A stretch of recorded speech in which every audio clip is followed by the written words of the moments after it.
25 व 26 अप्रैल 2026 की आधी रात को अचानक पड़ोसियों को अंतु गुप्ता के घर से उनकी छोटी बेटी कृति के चीखने चिल्लाने की आवाजें सुनाई देती हैं, जो मदद के लिए पुकार रही थी। पड़ोसी फौरन अपने घरों से बाहर निकलते हैं और अंतु गुप्ता के घर में पहुंच जाते हैं, जहां का नजारा देखकर उनके पैरों तले जमीन खिसक जाती है, क्योंकि फर्श पर अंतु गुप्ता की पत्नी और उनकी बड़ी बेटी की बॉडी पड़ी हुई थी, जबकि अंतु गुप्ता घायल हालत में थे, जिन्हें पड़ोसी फौरन ही हॉस्पिटल पहुंचाते हैं और पुलिस को कॉल करके इस वारदात की जानकारी दे देते हैं। जिसके बाद पुलिस यहाँ पे आती है और जब कृति का बयान लेती है, जो इस वारदात की चश्मदीद गवाह थी, तो वो एक ऐसा राज खोलती है जिसे सुनकर हर कोई सन्न रह जाता है। क्या था वो राज, जानने के लिए वीडियो को एंड तक देखें।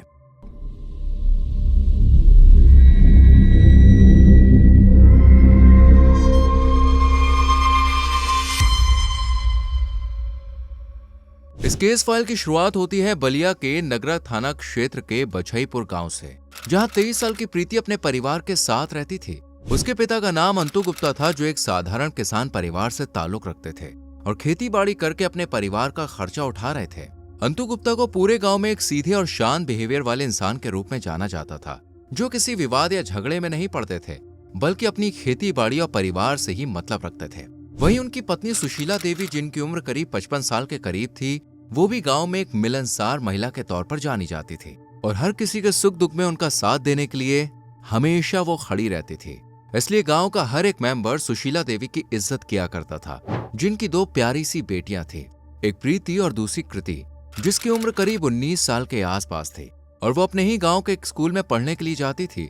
जबकि प्रीति अपनी एजुकेशन कंप्लीट कर चुकी थी, इसलिए वो अब घर के कामों में हाथ बटाती थी। प्रीति बचपन से ही बड़े होने के नाते घर की जिम्मेदारियों को समझती आई थी। खाना बनाना, साफ सफाई और घर का रख रखाव करना उसके रूटीन का हिस्सा था। वो अपनी माँ के लिए एक सहारा जैसी थी। अब क्योंकि प्रीति के पिता किसान थे, तो वो अक्सर अपनी माँ के साथ मिलकर खेती से जुड़े छोटे मोटे कामों में मदद करवा लिया करती थी और वो काफी मेहनती भी थी। उसे खाली बैठना पसंद नहीं था।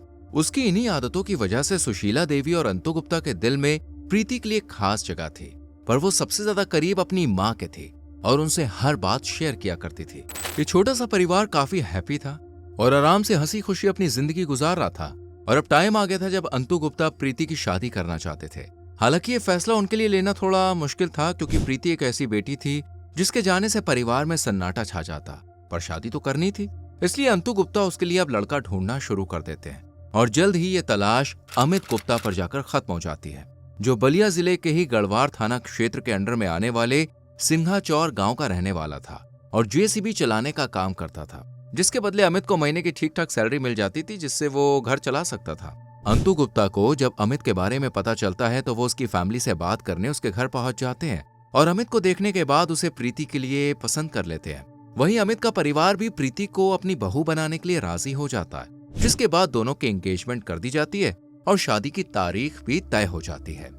दोनों परिवार अब शादी की तैयारियों में जुट जाते हैं, जबकि अमित प्रीति से फोन पर बात करना शुरू कर देता है। शुरुआत में हल्की फुल्की बातचीत होती है, जो वक्त के साथ बढ़ते बढ़ते घंटों में बदल जाती है।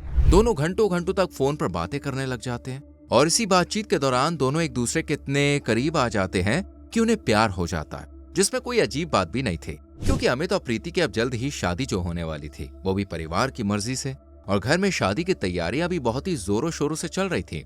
लेकिन एक दिन अंतु गुप्ता को अमित के बारे में एक ऐसी कड़वी सच्चाई पता चलती है, जिसे जानने के बाद वो इस रिश्ते को ही तोड़ने का फैसला कर लेते हैं। दरअसल अंतु गुप्ता को जानकारी मिली थी कि अमित कोई आम लड़का नहीं है, बल्कि उसके ऊपर गढ़वार थाने और आसपास के इलाकों में 9 से ज्यादा मुकदमे दर्ज हैं, जिनमें मारपीट, दबंगई और जानलेवा हमले शामिल हैं और वो कई बार जेल भी जा चुका है। यही नहीं, अमित के ऊपर अवैध हथियार रखने के आरोप भी थे। इसी क्रिमिनल इमेज की वजह से उसे इलाके में लोग हंटर कहकर बुलाते थे और उसका बिहेवियर भी कुछ ठीक नहीं था। ये सब जानने के बाद अंतु गुप्ता फौरन प्रीति का रिश्ता तोड़ देते हैं, क्योंकि कोई भी पिता देखिए अपनी बेटी की शादी एक ऐसे इंसान के साथ बिल्कुल भी नहीं करना चाहेगा जिसके नाम के आगे क्रिमिनल लगा हो। इसलिए अंतु गुप्ता फौरन अमित की फैमिली से बात करके प्रीति की शादी उसके साथ करने से मना कर देते हैं। लेकिन तब तक बहुत देर हो चुकी थी, क्योंकि प्रीति के मन में अमित के लिए प्यार पनप चुका था।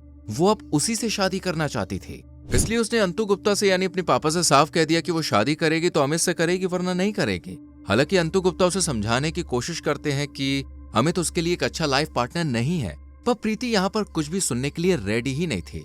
एक तरफ जहां वो अपनी जिद पर अड़ी हुई थी, तो वहीं अंतु गुप्ता भी अपनी बात से पीछे नहीं हट रहे थे, जिस वजह से प्रीति को यकीन हो जाता है कि उसकी फैमिली कभी भी उसकी शादी के लिए राजी नहीं होगी। इसलिए वो अमित के साथ भागकर शादी करने का फैसला करती है और साल 2022 में परिवार को बिना कुछ बताए चुपचाप घर से निकल जाती है, जहां रास्ते में उसे अमित मिल जाता है। इसके बाद दोनों एक मंदिर में शादी कर लेते हैं। जैसे कि आप इस इमेज में प्रीति और अमित को साथ में देख सकते हैं। ये शादी के बाद की इमेज है, जिसमें प्रीति के माथे पर सिंदूर और गले में मंगलसूत्र साफ दिखाई दे रहा है। खैर, दोनों ने शादी तो कर ली थी, लेकिन रहने के लिए कोई ठिकाना नहीं था। इसलिए अमित अपनी फैमिली को कॉल करता है और उन्हें सब कुछ बता देता है। अमित की फैमिली अमित से बहुत प्यार करती थी और उसे दर दर भटकते हुए नहीं देखना चाहती थी। इसलिए पेरेंट्स अमित से कह देते हैं कि वो प्रीति को घर ले आए। परिवार की बात मानकर अमित प्रीति को लेकर अपने घर पहुंच जाता है, जहां दोनों नए सिरे से अपनी जिंदगी की शुरुआत करते हैं। इसी तरह 1 साल का वक्त गुजर जाता है और अब प्रीति एक बेटे को जन्म देती है, जिसके आने के बाद इनका रिश्ता और मजबूत हो जाना चाहिए था, लेकिन होता बिल्कुल उल्टा है। प्रीति और अमित के बीच लड़ाई झगड़े बढ़ जाते हैं, जिसकी वजह था दहेज। दरअसल जब प्रीति के पिता ने उसका रिश्ता अमित से तय किया था, तब दोनों परिवारों के बीच दहेज के लेन देन की बात हुई थी, पर फिर अंतु गुप्ता ने इस रिश्ते से इनकार कर दिया, जबकि प्रीति ने भागकर अमित से शादी कर ली, जो अब 1 साल से इसी घर में रह रही थी। इसलिए अमित और उसका परिवार चाहता था कि प्रीति अपनी फैमिली से बात करे और उनसे कहे कि जो सामान और कैश वो पहले शादी में देने वाले थे वो अब दे दे। लेकिन प्रीति इसके लिए तैयार नहीं थी।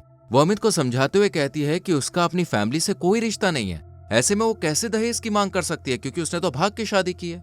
पर अमित साफ कह देता है कि उसे कोई मतलब नहीं है, उसे बस एक कार चाहिए। ये सुनकर प्रीति हैरान रह जाती है, पर वो अपनी फैमिली को कॉल नहीं करती, जिस वजह से दोनों पति पत्नी के बीच में काफी बहसबाजी होती है और अमित गुस्से में प्रीति को मारता है। लेकिन वो इतना सब होने के बावजूद भी अपने परिवार को कुछ नहीं कहती और चुपचाप सब कुछ सहन करती रहती है। इधर अमित अब शराब पीना शुरू कर देता है और साल 2025 के अक्टूबर महीने में उसके ऊपर एक और केस दर्ज हो जाता है। दरअसल अमित के ऊपर आरोप लगा था कि उसने अपने इलाके में एक लड़के को शूट किया है, जिसके बाद पुलिस उसके खिलाफ FIR तो लिखती है, पर अमित को गिरफ्तार नहीं करती, जिस वजह से केस ठंडे बस्ते में चला जाता है। प्रीति को भी अब अमित की सच्चाई पता चल चुकी थी कि वो कैसा इंसान है, और उसे बार बार अपने पिता की कही हुई बात याद आ रही थी, जिन्होंने प्रीति से कहा था कि बेटा अमित तेरे लिए एक अच्छा लाइफ पार्टनर नहीं है। पर प्रीति ने उस टाइम एक नहीं सुनी और अपने हाथों से अपनी किस्मत उसने फोड़ ली। खैर, रात को अमित नशे में धुत होकर घर आता है और फिर से प्रीति को दहेज की बात करने के लिए कहता है, पर प्रीति इस बार भी मना कर देती है और अमित से कहती है कि जब हम दोनों ने अपनी मर्जी से शादी की है तो फिर दहेज का कोई मतलब ही नहीं बनता। ये सुनकर अमित प्रीति को मारने लगता है और इस बात का जिक्र प्रीति फिर अगले दिन अपनी माँ से करती है, जिनके वो सबसे ज्यादा करीब थी। वो प्रीति की हालत के बारे में जब सुनती है तो उन्हें बहुत दुख होता है, इसलिए वो अंतु गुप्ता से कहती है कि वो एक बार प्रीति से बात कर ले। इस तरह काफी वक्त के बाद उसकी अपने पिता से बात होती है, जो प्रीति को घर आने के लिए कह देते हैं, लेकिन वो ऐसा करती नहीं है क्योंकि प्रीति अपना घर बसाना चाहती थी। पर अमित का बिहेवियर अब दिन पर दिन खराब होता जा रहा था। वो एक दिन प्रीति को इतनी बुरी तरह से मारता है कि उसके शरीर पर चोटों के निशान उभर आते हैं, जिसके बाद वो तंग आकर अपने बेटे को लेकर मायके आ जाती है और वापस अमित के पास ना जाने का फैसला कर लेती है। इस फैसले में प्रीति का परिवार भी उसका साथ देता है। इधर अमित जो सोच रहा था कि प्रीति कुछ दिनों बाद वापस खुद ही आ जाएगी, जब वो लौट कर नहीं आती है तो वो अपने ससुराल पहुंच जाता है और प्रीति से घर चलने के लिए कहता है, लेकिन वो उसके साथ जाने से मना कर देती है। ये देखकर अमित उसे अपनी जान देने की धमकी देने लगता है, कहीं वो सच में ऐसा कदम ना उठा ले। इसलिए प्रीति ना चाहते हुए भी अमित के साथ वापस चली आती है। पर ससुराल में केवल 10 दिन तक ही सब कुछ ठीक ठाक रहता है, फिर से दोनों के बीच लड़ाई झगड़े होने लगते हैं और अमित प्रीति को बुरी तरह से पीटना शुरू कर देता है। वो उसे हद से ज्यादा मारता है, जिस वजह से प्रीति की हालत खराब हो जाती है और वो अपने पिता को फोन करके फौरन ही उन्हें यहाँ आने के लिए कहती है, जिसके बाद वो 6 अप्रैल 2026 को प्रीति के ससुराल पहुंच जाते हैं और उसे लेकर सबसे पहले पुलिस स्टेशन में रिपोर्ट लिखाने के लिए जाते हैं, जहां प्रीति अमित के खिलाफ दहेज और डोमेस्टिक वायलेंस की रिपोर्ट लिखवाती है और फिर अपने बेटे को लेकर अंतु गुप्ता के साथ ही मायके चली जाती है।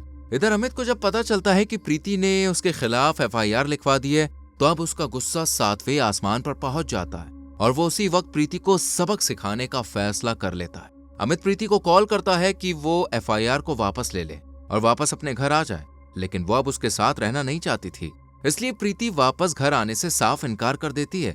इसी बहसबाजी में करीब 1 हफ्ते का वक्त गुजर जाता है और अमित को यकीन हो जाता है कि अब प्रीति उसके पास वापस नहीं आने वाली है। इसलिए वो एक शातिराना चाल चलने का फैसला करता है। अमित सोचता है कि अगर वो अपने बेटे को घर ले आएगा तो प्रीति मजबूर होकर खुद ही उसके पास आ जाएगी। इसलिए वो 25 और 26 अप्रैल की आधी रात यानी करीब 12:15 बजे बाइक लेकर घर से निकलता है। अमित ने एक तेज धारदार हथियार पहले ही अपने पास रख लिया था ताकि अगर कोई बीच में आए तो उसे सबक सिखा सके। खैर, अमित प्लान के मुताबिक करीब 12:45 पर बछईपुर गांव में पहुंच जाता है और अपनी बाइक को गांव के बाहर ही कहीं सुनसान जगह पर खड़ी कर देता है। इसके बाद वो पैदल ही प्रीति के घर की तरफ बढ़ता है और दरवाजे पर पहुंचकर देखता है कि जो दरवाजा है वो अंदर से बंद है। अब घर में एंट्री करने का सिर्फ एक ही रास्ता था और वो थी छत। अमित ने देखा कि पड़ोसी के घर की छत जो है वो प्रीति के मायके की छत से सटी हुई है, इसलिए वो चुपचाप पड़ोसी के घर की छत पर चढ़ा और वहां से कूदकर अपने ससुराल की छत पर पहुंच गया। उस रात पड़ोस में एक शादी का प्रोग्राम चल रहा था। डीजे और पटाखों का काफी शोर था। अमित ने इसी शोर का फायदा उठाया और एक छत से दूसरी छत पर आराम से कूद गया। वो सीढ़ियों के जरिए उस कमरे तक पहुंचा जहां प्रीति अपने बेटे के साथ सो रही थी और बराबर में ही सुशीला देवी भी सो रही थी। सभी गहरी नींद में थे, इसलिए अमित चुपचाप अपने बेटे को गोद में उठाता है और कमरे से निकल ही रहा होता है कि अचानक बेटे की आंख खुल जाती है और वो घबराकर प्रीति को आवाज लगाता है। बेटे की आवाज सुनकर प्रीति भी फौरन उठ जाती है और अमित को देखकर हैरान हो जाती है। वो जोर जोर से चीखना शुरू कर देती है और अपने बेटे को अमित से छीनने लगती है। ये देखकर अमित बेटे को नीचे फेंक देता है और अपने साथ लाए हुए हथियार से प्रीति पर वार करता है। इधर सुशीला के कानों में जब चीख पुकार की आवाज पहुंचती है तो उनकी भी आंख खुल जाती है और वो अपनी बेटी को बचाने के लिए जैसे ही आगे बढ़ती है तो अमित उन पर भी हमला कर देता है, जिस वजह से उनकी मौके पे ही जान चली जाती है। अमित ने पल भर में अपनी पत्नी और सास को मार दिया था और अब वो अपने बेटे को लेकर यहाँ से जा ही रहा था कि तभी यहाँ पर अंतु गुप्ता और उनकी छोटी बेटी कृति आ जाते हैं, जो प्रीति और सुशीला की बॉडी देखकर गुस्से में तिलमिला उठते हैं और कृति किसी तरह अमित को पकड़ने की कोशिश करती है पर वो उसका गला दबाने लगता है। ये देखकर अंतु गुप्ता अपनी बेटी को बचाने की कोशिश करते हैं तब अमित उन पर उसी हथियार से हमला कर देता है, जिसके चलते वो बहुत ज्यादा घायल हो जाते हैं और उन्हें इसी हालत में छोड़कर अमित जिस रास्ते से घर में घुसा था वो उसी रास्ते से भाग निकलता है। इधर कृति जो अमित के हमले से बच गई थी वो जोर जोर से रोना शुरू कर देती है और मदद के लिए पड़ोसियों को बुलाती है, जो तुरंत ही वहां पहुंच जाते हैं और अंतु गुप्ता को हॉस्पिटल लेकर जाते हैं। साथ ही पुलिस को फोन करके इस पूरी वारदात की जानकारी देते हैं, जिसके बाद पुलिस फौरन ही घटना स्थल पर पहुंच जाती है और दोनों बॉडीज को कब्जे में लेने के बाद कृति से पूछताछ करती है। जैसे कि आप इस वीडियो में कृति का बयान सुन सकते हैं, जो इस वारदात की चश्मदीद गवाह है। इसलिए पुलिस कृति के बयान के आधार पर अमित के खिलाफ मुकदमा दर्ज करती है और उसे ढूंढने में जुट जाती है। जब गया तो पहले अपनी पत्नी की है गया, अपने लड़के को छोड़ा रहा था, छोड़ा कर सोच रहा था इसको मार दे, तो वो दीदी हमारी सोची कि लड़का को हमारा काहे छीन रहा है, अभी छीन नहीं रहे हैं मेरी दीदी, नींद में काहे छीन रहा है, कौन है, बस देखी तो बस चिल्लाई कि अरे मम्मी, एक ही बार में बोली, एक ही बार में लड़का का ऐसे आगे मुखी ढकेल कर में। उसके बाद मम्मी उठ कर आई, सुनी तो मम्मी उठ कर आई केवाड़ी खोल कर, उसके बाद मम्मी अभी आई रही है, अभी देख कर बोल रही है। पुलिस अमित की गिरफ्तारी के लिए 3 टीमें बनाती है, लेकिन वो अब भी पुलिस की पकड़ से बाहर है। हालांकि पुलिस ने अमित की मदद करने के शक में उसके पिता राजकुमार गुप्ता, भाई मुकेश कुमार गुप्ता, मां आशा देवी और बुआ राधिका देवी को गिरफ्तार कर लिया है, पर अमित को अरेस्ट करना अभी बाकी है। देखिए, इस पूरी वारदात में जो सबसे बड़ी हार हुई ना, वो उस नन्हे बच्चे की हुई जिसने पल भर में अपनी माँ और नानी को खो दिया, जबकि पिता भी जेल की सलाखों के पीछे ही रहेगा। और एक सबक इस कहानी से ये भी मिलता है कि जब आपके पेरेंट्स अगर आपको कुछ समझा रहे हैं तो एक बार उन्हें समझने की कोशिश जरूर करें। हो सकता है कि उसके पीछे कहीं ना कहीं आपकी ही भलाई हो। वेल, इस केस को लेकर आपकी क्या राय है, कमेंट सेक्शन में जरूर बताएं। वीडियो को लाइक और शेयर करें और चैनल को सब्सक्राइब करके बेल आइकॉन प्रेस करें, जिससे आने वाली वीडियोस आपसे मिस ना हो। मिलते हैं अगली वीडियो में।